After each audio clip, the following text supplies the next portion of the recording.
हरतालिका तीज का व्रत भादो मास की शुक्ल पक्ष की तीज को रखा जाता है।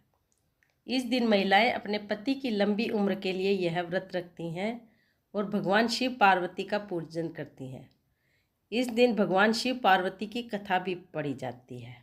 इस बार हरतालिका तीज 6 सितंबर शुक्रवार के दिन आ रही है।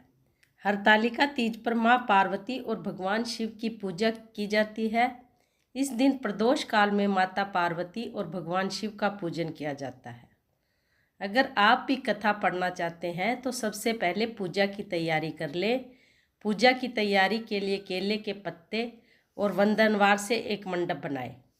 अगर यह संभव नहीं है तो मन में भगवान का नाम लेकर दीवार पर एक मंडप बनाए। इसके बाद जमीन पर आसन बिछाएं और फिर व्रत का संकल्प लें। फिर माता को वस्त्र, फूल, चंदन चढ़ाएं और धूप दीप नैवेद्य चढ़ाएं। इसके बाद फल अर्पित करें। इन सभी के छोटे छोटे मंत्र होते हैं जिससे आप बोलकर ये चीज़ें अर्पित कर सकते हैं।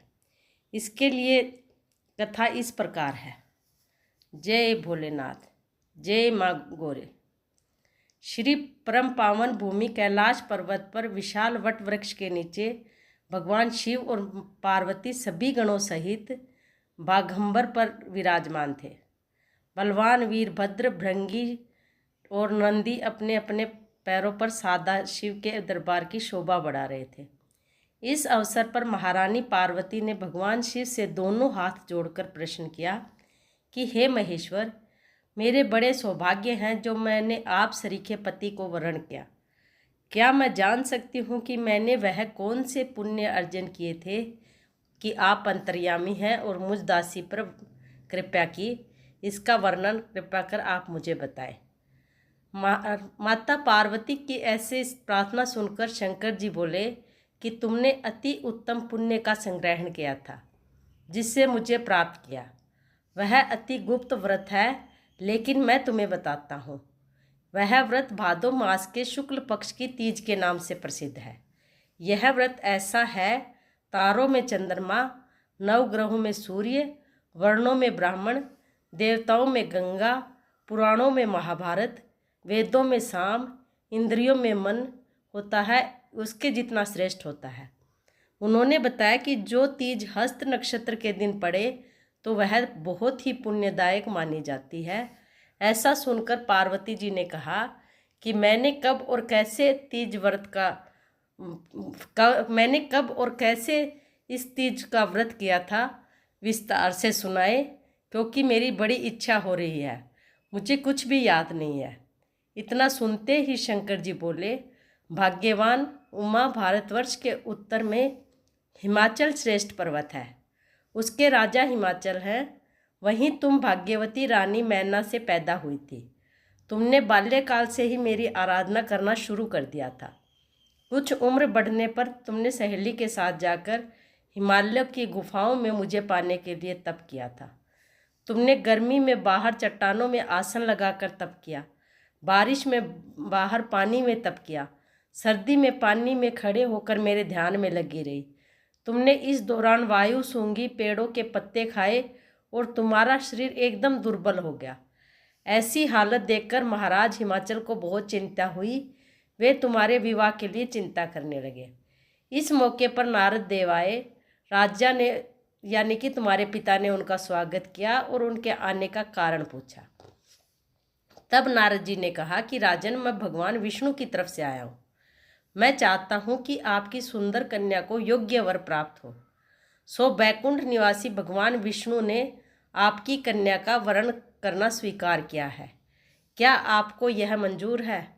राजा हिमालय ने कहा कि हे नारद महाराज, मेरा सौभाग्य है कि जो मेरी कन्या को विष्णु जी ने स्वीकार किया है।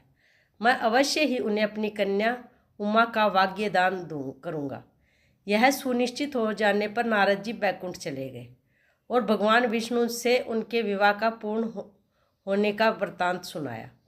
यह सुनकर तुम्हें बहुत दुख हुआ और तुम अपनी सखी के पास पहुंचकर विलाप करने लगी।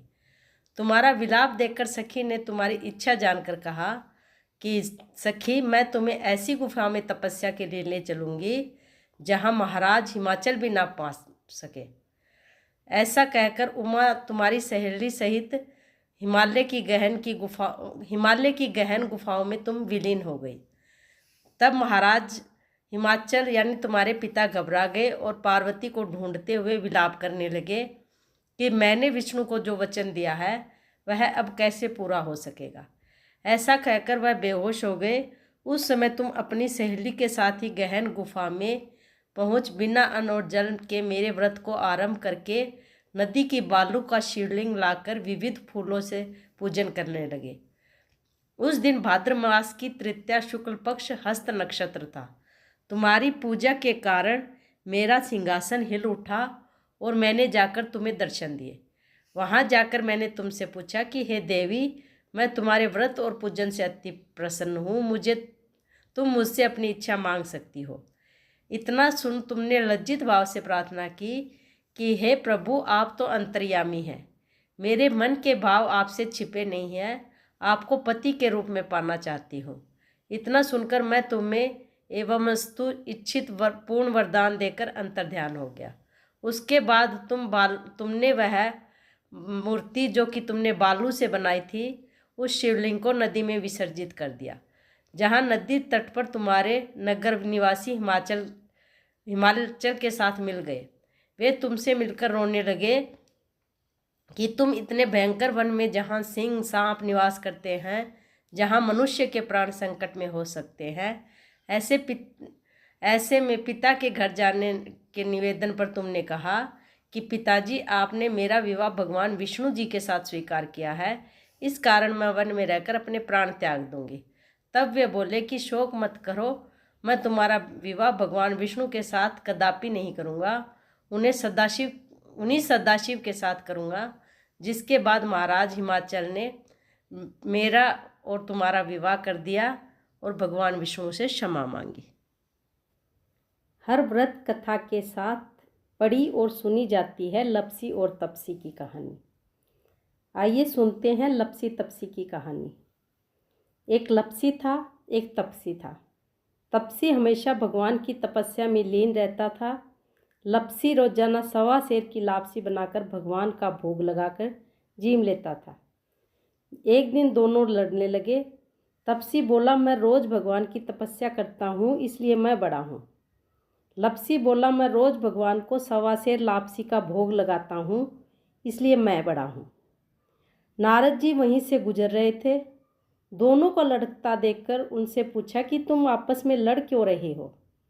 तपसी ने खुद के बड़ा होने का कारण बताया और लपसी ने भी अपना खुद का बड़ा होने का कारण बताया। नारद जी बोले, तुम्हारा फैसला मैं कर दूंगा। दूसरे दिन लपसी और तपसी नहाकर अपनी रोज की भक्ति करने आए तो नारद जी ने छुपकर 1.25 करोड़ की एक अंगूठी उन दोनों के आगे रख दी। तपसी की नज़र जब अंगूठी पर पड़ी तो उसने चुपचाप अंगूठी उठाकर अपने नीचे दबा ली।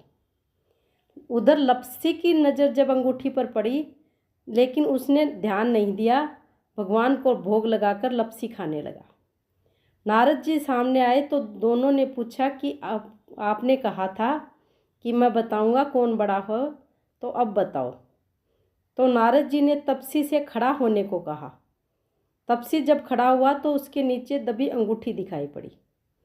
फिर नारद जी ने तपसी से कहा कि तपस्या करने के बाद भी तुम्हारी चोरी की आदत नहीं गई, इसलिए लपसी बड़ा है और तुम्हें तुम्हारी तपस्या का कोई भी फल नहीं मिलेगा। तपसी शर्मिंदा होकर माफ़ी मांगने लगा। उसने नारद जी से कहा कि मैंने इतनी तपस्या की है तो मुझे मेरी तपस्या का कुछ तो फल मिलना चाहिए। अब आप ही बताइए कि मुझे मेरी तपस्या का फल कैसे मिलेगा। तब नारद जी ने कहा कि यदि कोई गाय और कुत्ते की रोटी नहीं बनाएगा तो उसका फल तुझे मिलेगा। यदि कोई ब्राह्मण को भोजन करवाकर दक्षिणा नहीं देगा तो भी फल तुझे मिलेगा। यदि कोई साड़ी के साथ ब्लाउज नहीं देगा तो भी फल तुझे मिलेगा। यदि कोई दिए से दिया जलाएगा तो भी फल तुझे मिलेगा। यदि कोई सारी कहानी सुन ले लेकिन तुम्हारी कहानी नहीं सुने तो भी फल तुझे मिलेगा। उस दिन से हर व्रत कथा के साथ लपसी और तपसी की कहानी कही और सुनी जाती है। जय बोल।